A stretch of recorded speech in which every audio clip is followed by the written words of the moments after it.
Movie. ये movie polish film festival की award winning movie है। इस मूवी में एक मदर और एक सन के रिलेशनशिप को बखूबी उजागर किया गया है। अपने मॉम की ऊटपटांग हरकतों की वजह से एक बच्चा किस तरह से उस माहौल में अपने आप को संभालने की कोशिश करता है, देखेंगे हम इस मूवी में। पोलैंड के एक गांव में एक मॉम और उसका बेटा पैट्रिक रहते हैं। इस गांव की पॉपुलेशन बहुत ही कम है, लेकिन ये एक टूरिस्ट स्पॉट है। पैट्रिक के फादर यहाँ से कहीं दूर जॉब करते हैं, इसलिए मॉम और सन को हमेशा यहाँ पे अकेला ही रहना पड़ता है। पैट्रिक शुरू से ही यहाँ पे रहा है, इसलिए वो हमेशा से अकेला महसूस करता है। पैट्रिक के लिए उसकी दुनिया सिर्फ और सिर्फ उसकी माँ ही है। वो अपनी मदर के साथ ही हमेशा खेलता है, वो अपनी मदर के साथ ही साइकिलिंग करता है, वो अपनी मदर के साथ ही हमेशा स्विमिंग करता है, लेक के पास जाता है, गेम खेलता है। उसका कोई और फ्रेंड है ही नहीं। उसकी सारी दुनिया उसकी मॉमी है। वो अपनी मॉम के साथ अपनी गांव के पास चलने वाली ट्रेन के साथ रेस भी लगाता है और ये उनका डेली का रूटीन है। पैट्रिक की दुनिया जैसे उसकी मॉम ही है। पैट्रिक की सारी दुनिया उसके मॉम के इर्द गिर्द ही घूमती है। पैट्रिक और उसकी मॉम का रिलेशन ठीक वैसा ही है जैसा हर किसी बच्चे का अपनी माँ के साथ होता है। वात्सल्य से भरा और प्यार से भरपूर इस रिलेशनशिप में किसी और की कोई जगह नहीं थी। लेकिन पैट्रिक की जिंदगी में खलबली तब मच गई जब इस गांव में आसपास के सभी लोग समर वेकेशन की वजह से अपने बच्चों को लेकर पिकनिक मनाने आने लगे और अपना समर वेकेशन व्यतीत करने के लिए यहाँ पे रुकने लगे। पैट्रिक तो किसी से भी क्लोज यहाँ पे हो ही नहीं पाया, क्योंकि वो शुरू से ही अकेला रहा था। उसको किसी से फ्रेंडशिप करने में भी बहुत प्रॉब्लम होती है। लेकिन वो देखता है कि उसकी माँ अब रात को रोज घर से बाहर जाने लगी हैं। पैट्रिक ने शुरुआत में इन सब चीजों से कोई रिएक्ट नहीं किया। पैट्रिक की मॉम को रोज शाम को एक कॉल आता और वो पैट्रिक को घर में अकेला छोड़ के ही चली जाती। पैट्रिक काफी देर तक इंतजार करता। कभी उसकी मॉम रात को घर लौटती नहीं थी और कभी देर रात को लौटती थी। वो थोड़ा सा टाइम पैट्रिक के साथ स्पेंड करती थी, लेकिन पैट्रिक को कल का बहाना देकर कि कल मैं तुम्हारे साथ पूरा दिन व्यतीत करूंगी और पैट्रिक को अकेला छोड़ देती थी। धीरे धीरे पैट्रिक अकेलेपन की वजह से एंजाइटी और डिप्रेशन का शिकार होने लगा। वो अपने अकेलेपन से कोप अप नहीं कर पा रहा था, क्योंकि उसके कोई फ्रेंड भी नहीं थे। अगले दिन वो देखता है कि उसके पड़ोस में कोई नई लड़की आई है जो शायद अपना समर वेकेशन यहाँ बिताने के लिए पास में रहने लगी है। पैट्रिक उस लड़की से दोस्ती करने की कोशिश करता है, लेकिन टिपिकल टीनेजर की तरह वो लड़की उसको कोई रेस्पॉन्स नहीं देती है। अगले दिन पैट्रिक की मॉम जब फिर से घर के बाहर जाने लगती हैं तो पैट्रिक को बहुत बुरा लगता है और वो अपनी मॉम के ड्रेस पर जूस से भरा ग्लास गिरा देता है, जिसकी वजह से उसकी मॉम उस पर बहुत चिल्लाती है और उसको डांटने लगती है। वो उसके मन की हालत नहीं समझ पा रही थी कि वो अंदर से कितना अकेला फील कर रहा है, लेकिन जैसे उसको कोई फर्क ही नहीं पड़ता, वो अपनी ड्रेस चेंज करके फिर से शाम को अपने बॉयफ्रेंड से मिलने के लिए निकल जाती है। पैट्रिक अपनी मॉम का पीछा करता है। वो देखता है कि कहाँ जाती है। कुछ देर जाने पर उसको पता चलता है कि वो हमेशा अपने एक बॉयफ्रेंड से मिलती है। पैट्रिक को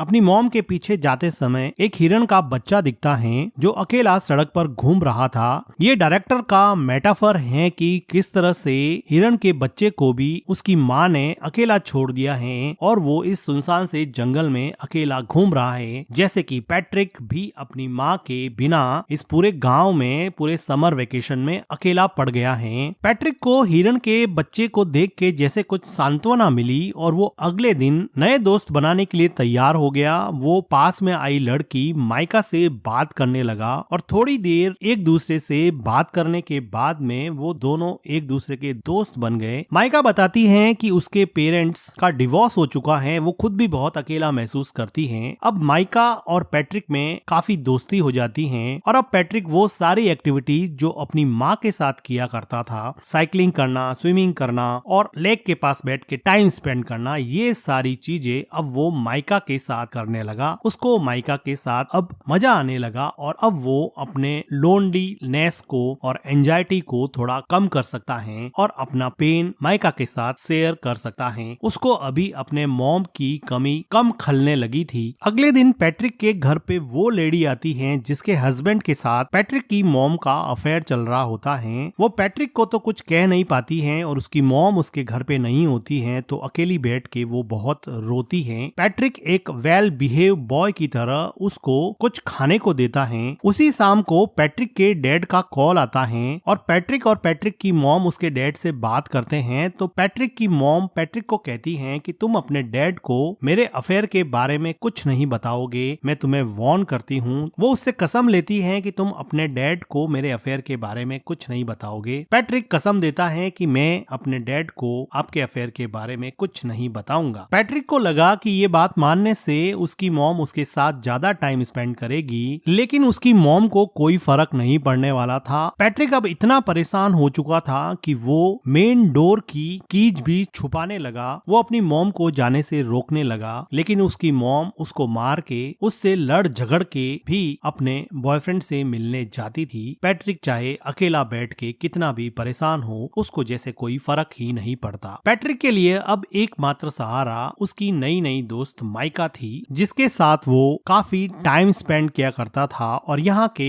पिकनिक स्पॉट लेक में स्विम करता और वहाँ पर गेम खेलता। लेकिन उसकी ये खुशी ज्यादा दिन चलने वाली नहीं थी, क्योंकि माइका को यहाँ पर एक उनकी उम्र से काफी बड़ा लड़का परेशान कर रहा था। ऐसा लग रहा था कि माइका इस लड़के से बहुत डरती है। पैट्रिक इतना छोटा था कि इस गैंग से माइका को बचाने के लिए वो कुछ भी नहीं कर पाया, लेकिन उसको मन ही मन बहुत हर्ट हुआ, क्योंकि वो लड़का माइका को वार्न कर रहा था कि तुम इस लड़के से नहीं मिलोगी, तुम सिर्फ मेरे से ही मिलोगी। उसी रात को पैट्रिक अपनी मॉम का जब पीछा कर रहा था तो वो देखता है कि माइका और वो बड़ा लड़का एक दूसरे के साथ काफी टाइम स्पेंड कर रहे हैं, जिसको देखकर पैट्रिक को लगा कि अब उसकी जिंदगी वापस से अकेलेपन का शिकार होने वाली है। वो काफी मायूस हो जाता है। वो घर पर भी काफी टाइम तक अपनी मॉम का वेट करता। जब देर रात उसकी मॉम घर पे आती तो पैट्रिक उससे अपना टाइम मांगता, लेकिन वो थक हार के सो जाती और पैट्रिक उसकी मॉम के आने के बाद में भी अकेलेपन का ही शिकार रहता।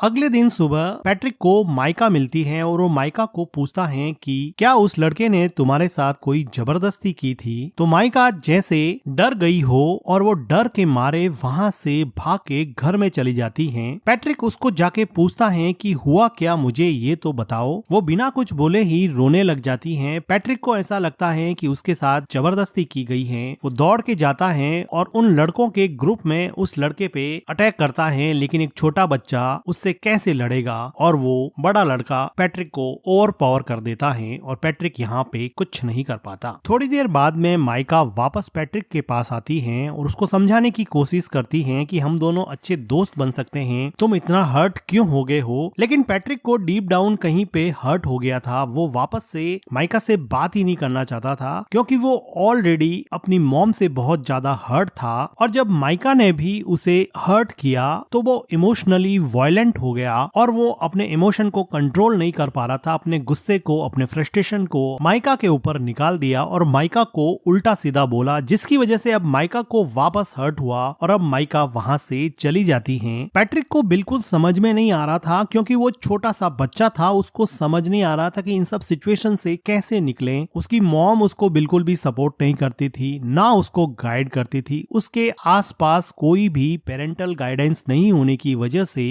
वो अपनी ही दुनिया में जो उसको समझ में आता वो करता जाता और उसके अंदर अनस्पोकन इमोशंस का एक ऐसा गुब्बार बना जिसकी वजह से वो बुरी तरह से फ्रस्ट्रेट हो गया। उसी रात को पैट्रिक की माँ घर पे रोती हुई आती है। ऐसा लग रहा था कि उसके बॉयफ्रेंड के साथ उसका झगड़ा हुआ है या फिर ब्रेकअप हो गया है। पैट्रिक की मॉम काफी दिनों तक उदास रहती हैं, लेकिन पैट्रिक अपनी मॉम को अपने पास में देख के काफी खुश रहने लगा है। वो अपनी मॉम की काफी केयर करता है। एक रात अचानक उसके डैड वापस लौट आते हैं और दोनों के लिए बहुत सारे गिफ्ट लाते हैं। पैट्रिक को अब लगा कि अब उसका समर वेकेशन बहुत अच्छे से निकलेगा, क्योंकि उसके डैड ने उससे प्रॉमिस किया था कि मैं समर वेकेशन तुम्हारा साथ में बिताऊंगा। अभी एक अच्छी फैमिली की तरह खूब अच्छा टाइम स्पेंड करते हैं और पैट्रिक अपने मॉम और डैड को एक साथ देख के बहुत खुश होता है और उसका लोनलीनेस जैसे धीरे धीरे गायब होने लगा था, उसकी एंजाइटी कम होने लगी थी। तो एक रात पैट्रिक के डैड चेस खेलते हुए उससे पूछते हैं कि क्या तुम्हारी मॉम मेरे जाने के बाद में किसी से मिलती थी या रात को लेट आती थी। लेकिन पैट्रिक ने अपनी मॉम को प्रॉमिस किया था कि वो उसका राज किसी को नहीं बताएगा, इसलिए वो अपने डैड को अपनी मॉम के अफेयर के बारे में कुछ नहीं बताता है। लेकिन उसके उसके डैड को इस बात पे डाउट हो जाता है क्योंकि पैट्रिक की मॉम का बिहेवियर काफी चेंज हो गया था। उसी टाइम पे पैट्रिक के घर पे माइका आती है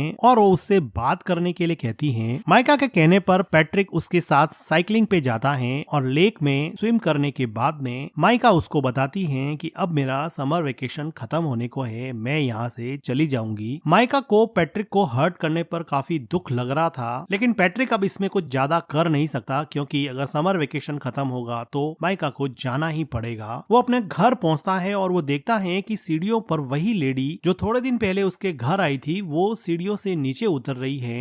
वो अंदर जाके देख रहा है कि उसके डैड बाथरूम में बैठे बैठे रो रहे हैं। उसको समझ में आ जाता है कि उस लेडी ने उसकी मॉम के अफेयर के बारे में उसके डैड को बता दिया है क्योंकि उस लेडी के हस्बैंड के साथ ही उसकी मॉम का अफेयर चल रहा था। तो इस बात से दुखी होके उसके डैड ने अब ये डिसाइड किया है कि अब वो यहाँ नहीं रहेंगे और वापस जॉब करने चले जाएंगे और शायद कभी वापस नहीं आएंगे। पैट्रिक की मॉम पैट्रिक के डैड को समझाने की कोशिश करती है, लेकिन जब आप रिश्तों की बुनियाद विश्वास को ही हिला देते हैं, ट्रस्ट को ही खत्म कर देते हैं, तो किसी भी इंसान को रोकना लगभग नामुमकिन सा हो जाता है। पैट्रिक के डैड अब यहाँ से चले जाते हैं। समर वेकेशन खत्म हो जाता है। अब पैट्रिक को स्कूल जाना होता है। पैट्रिक की मॉम पैट्रिक को तैयार करके स्कूल छोड़ने जाती हैं। वो दोनों सड़क पर चल रहे हैं, दोनों एक दूसरे से बात भी नहीं कर रहे हैं। पैट्रिक को अपनी मॉम पे बहुत गुस्सा है क्योंकि उसकी मॉम की वजह से उसके डैड उसको छोड़ के चले गए। उसके सेल्फिश बिहेवियर की वजह से वो किसी से घुल मिल नहीं पाया। वो मेंटली इतना ब्लॉक हो गया कि दूसरे बच्चों से बात भी नहीं कर पाता था और ना ही उसको अपनी मॉम का